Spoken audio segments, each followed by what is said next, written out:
हम जा रहे हैं सऊदी अरब, हम जा रहे हैं चीन, हम जा रहे हैं अमेरिका, हम जा रहे हैं यूरोप, पैसे दे दो, पैसे दे दो।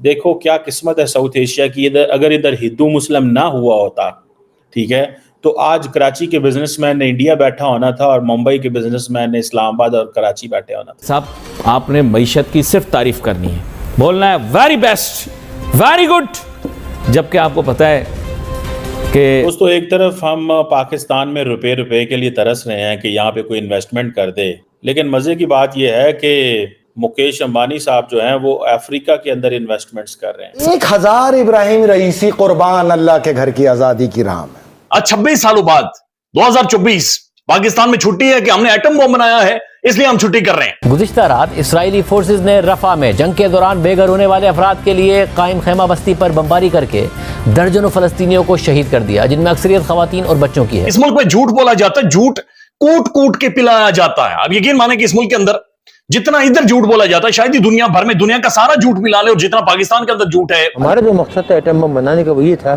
कि पाकिस्तान के ऊपर आंच ना आए। जिस तरह 71 में आपके साथ सलूक हुआ, हम ये चाह रहे थे कि ये वाकया पाकिस्तान के साथ कभी दोबारा ना आए। अल्लाह के घर की आजादी की जंग ही हमारा ईमान है। सबसे पहले दुनिया कुर्बान हो जाए, पूरा ईरान कुर्बान हो जाए, पूरी दुनिया का मोमिन कुर्बान हो जाए, जो बचेगा वो इस जंग आजादी के अंदर अपना हिस्सा डालेगा और इंशाअल्लाह इस जंग के अंदर शहीद होगा। अब ये टेलीकॉम सेक्टर में घुस रहे हैं, ठीक है, पहले घुसे हुए थे लेकिन अफ्रीका में जाके घुस रहे हैं यार।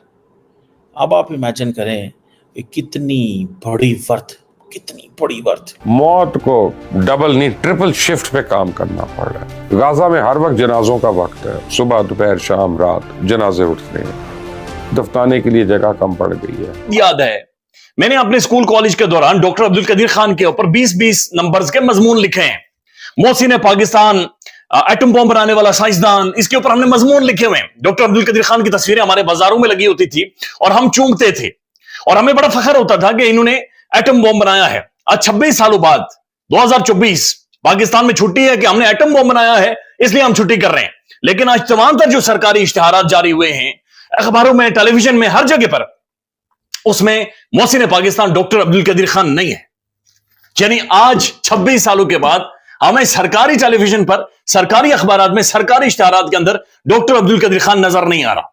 या तो फिर हमारे उस्ताद झूठ बोलते रहे, हमारा सिलेबस झूठ बोलता रहा, डॉक्टर अब्दुल कदीर खान मोहसिन पाकिस्तान नहीं है, या फिर वो मोहसिन पाकिस्तान था, आज हमारे साथ फ्रॉड किया जा रहा है। जय हिंद दोस्तों, तो इस वीडियो में बात हो रही है हमारे यहाँ के उद्योगपति अंबानी के बारे में, वो कि अफ्रीका में इन्वेस्ट करने वाले हैं। अब पाकिस्तान बोल रहा है कि भारत तो दूसरे देशों में इन्वेस्ट करना स्टार्ट कर दिया और पाकिस्तान तरस रहा है कि कोई पाकिस्तान में आकर इन्वेस्ट कर दे।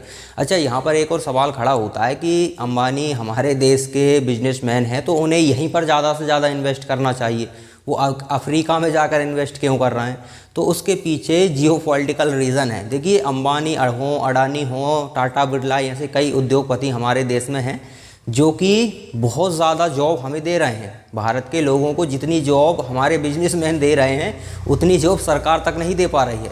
तो बिजनेसमैन देश की एक नींव के लिए, आर्थिक नींव के लिए बहुत ज़रूरी होते हैं। लेकिन अब यहाँ पर बात आती है कि हमारे बिजनेसमैन अफ्रीका जैसे देशों में या अदर कंट्रीज़ में इन्वेस्ट करने क्यों जाते हैं? तो इन्वेस्ट करने से ये है कि वहाँ पर इन्वेस्ट करेंगे तो ऐसा तो है नहीं कि 1 रुपया लगाया है तो उल्टा 80 पैसा वापस आएगा। 1 रुपया लगाया है तो 10-20 पैसा कमा कर ही लौटेंगे, तो वो हमारे देश में आएगा। लेकिन क्या होगा कि जब हमारे उद्योगपति किसी देश में इन्वेस्ट करते हैं तो वहाँ पर हज़ारों लोगों को जॉब मिलती है, वहाँ पर जो व्यापार होता है उससे वहाँ की सरकार टैक्स के रूप में पैसा कमाती है। तो एक कह सकते हैं कि चैन के टाइप में, जैसे कि चैन होता ना, साइकोलॉजिकल चैन के तरह से काम करना स्टार्ट कर देता है, मुनाफा सभी को होने लगता है वहाँ पर। जैसे कि अब स्वाभाविक है, आप कोई फैक्ट्री नॉर्मल आदमी तो डाल नहीं सकता, उसके लिए इन्वेस्ट करना होता है। जैसे कि हमें भारत में सेमीकंडक्टर चिप के प्लांट लगवा रहे हैं, तो हम विदेश से उसकी जो बड़े बड़े उद्योगपति हैं, जो कंपनियां हैं, उनसे मदद ले रहे हैं कि नहीं ले रहे हैं? हमारी सरकार उनको एडवांस में कुछ पैसे अपनी तरफ से दे रही है, कुछ कह सकते हैं डिस्काउंट के तौर पर, लेकिन उनसे मदद ले रही है ना, क्योंकि पैसा हर किसी के पास नहीं होता, वही अफ्रीकी देशों के पास जैसा सिस्टम है। लेकिन इससे हमें ये फ़ायदा होगा कि अफ्रीकी देश अब हमारे कंट्रोल में होंगे। कंट्रोल में कैसे होंगे? जैसे कि चाइना भी यही करता था। चाइना पैसे इन्वेस्ट करता है, ज़मीनें हथिया लेता है, वहाँ पर सैन्य बेस बनाने का प्रोग्राम रहता है उसका। लेकिन हमारा वो नैरेटिव नहीं है। हमारा सीधा सा फंडा है कि कोई भी देश हमारे मतलब विरोध में ना जाए, हमारे दबाव में रहे ना रहे, विरोध में ना जाए। अब जैसे कि हम किसी देश में 1000 लोगों को नौकरी दे रहे हैं और वहाँ पर जब व्यापार हमारा बिजनेसमैन कर रहा है तो वो टैक्स भी दे रहा है सरकार को, तो सरकार टैक्स के ज़रिए भी कमा रही है। तो यदि वो देश हमसे अगर किसी भी तरह से दुश्मनी पालता है तो हमारे बिजनेसमैन वहाँ से वापस आएंगे, तो उससे हज़ारों लोगों का तो वहाँ पर रोज़गार का संकट खड़ा हो जाएगा और जो पैसा सरकार वहाँ की टैक्स के ज़रिए कमा रही थी उसमें भी गच्चा लग जाएगा। तो उन्हें कई खतरे खड़े हो जाते हैं। इसलिए जियोपॉलिटिकल जो संबंध होते हैं उनमें इसी तरह से बैलेंस बनाना पड़ता है। तो चलिए पाकिस्तान का मीडिया आगे और क्या कहता है वो देखते हैं। दोस्तों, एक तरफ हम पाकिस्तान में रुपए के लिए तरस रहे हैं कि यहाँ पे कोई इन्वेस्टमेंट कर दे, लेकिन मज़े की बात यह है कि मुकेश अंबानी साहब जो हैं वो अफ्रीका के अंदर इन्वेस्टमेंट्स कर रहे हैं। मतलब अफ्रीका में जाके पैसे लगा रहे हैं। इतना बड़ा नाम है मुकेश अंबानी, इतनी वेल्थ है मुकेश अंबानी की कि वो समझते हैं कि हमारे लिए जो मार्केट्स इम्पॉर्टेंट हैं वो अफ्रीकन मार्केट है। मुकेश अंबानी साहब, आपको पता है, रिलायंस इंडस्ट्री जो कि एक मल्टीनेशनल कॉन्ग्लोमरेट है, एनर्जी सेक्टर्स में इन्वॉल्व है, पेट्रोकेमिकल में, नेचुरल रिसोर्सेज में, टेलीकम्युनिकेशन में। ये देखें, ये है वो वेल्थ। एक तरफ ये है, फिर दूसरी तरफ अदानी साहब को देखते हैं। उन्होंने सुना है कि 3.5 बिलियन डॉलर जो है वो इकट्ठा किया है। रेज करने से मुराद ये नहीं कि उन्होंने इधर उधर से इकट्ठा किया, वो सारी बातें बिजनेस कम्युनिटी से और बहुत सारी जगहों से इन्वेस्टर्स से लेते हैं और अपने बिजनेस सेक्टर्स जो हैं एयरपोर्ट्स में, रियल एस्टेट में, डाटा सेंटर्स में लगाना चाहते हैं। हम जा रहे हैं सऊदी अरब, हम जा रहे हैं चीन, हम जा रहे हैं अमेरिका, हम जा रहे हैं यूरोप, पैसे दे दो, पैसे दे दो। देखो क्या किस्मत है साउथ एशिया की। अगर इधर हिंदू मुस्लिम ना हुआ होता, ठीक है, तो आज कराची के बिजनेसमैन ने इंडिया बैठा होना था और मुंबई के बिजनेसमैन ने इस्लामाबाद और कराची बैठे होना था। अब अदानी एंटरप्राइजेज जो है, ठीक है जी, बहुत बड़ा नाम है इस वक्त, इंडियन स्टॉक एक्सचेंज में बहुत बड़ा नाम है, ठीक है जी। और अदानी एनर्जी सोल्यूशन जो है एक अलग एक नाम है, ठीक है जी। बड़े पैमाने पे बड़े बड़े पैसे लगा रहे हैं, बिलियनियर्स हैं और जिसे आप कह लें कि पूरी दुनिया में जाने जाते हैं। ये वो लोग हैं। पाकिस्तान तो हम सऊदी अरब को कहते हैं ना, पाकिस्तान में आके पैसा लगाओ, तो हमारे हाथ में बिजनेसमैन नहीं आ रहा। इंडियन नरेंद्र मोदी ने गुजरात में जो समिट की थी, उन्होंने बुलाए सारे बिजनेसमैन, आओ भाई, आओ वहाँ पे बैठो, आओ बिजनेसमैन आए हैं फिला मुल्कों से, आओ बैठो, इनके साथ बात करो, इनके साथ इंगेज करो, ठीक है। और उन्होंने इंगेज करते थे वो, और उनके साथ, और वहीं पे बैठ के तो अंबानी साहब ने छोड़ दी थी वैसे कि इंडिया जो है पता नहीं 48 के 40 ट्रिलियन डॉलर की इकॉनमी हो जाएगा 2047 तक।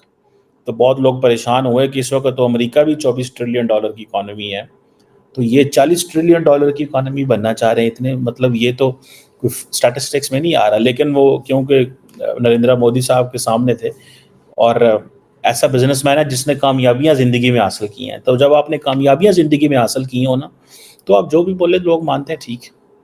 जैसे आज नरेंद्र मोदी साहब है ना, वो जो भी कहते हैं इंडियंस को कहते हैं ठीक, सच्ची कह रहे हो ना, सही कह रहे हैं, ये सही कह रहे हैं, ठीक है जी। अब ये टेलीकॉम सेक्टर में घुस रहे हैं, ठीक है, पहले ही घुसे हुए थे लेकिन अफ्रीका में जाके घुस रहे हैं यार। अब आप इमेजिन करें कि कितनी बड़ी वर्थ, कितनी बड़ी वर्थ। 110 बिलियन डॉलर का रिलायंस इंडस्ट्रीज है।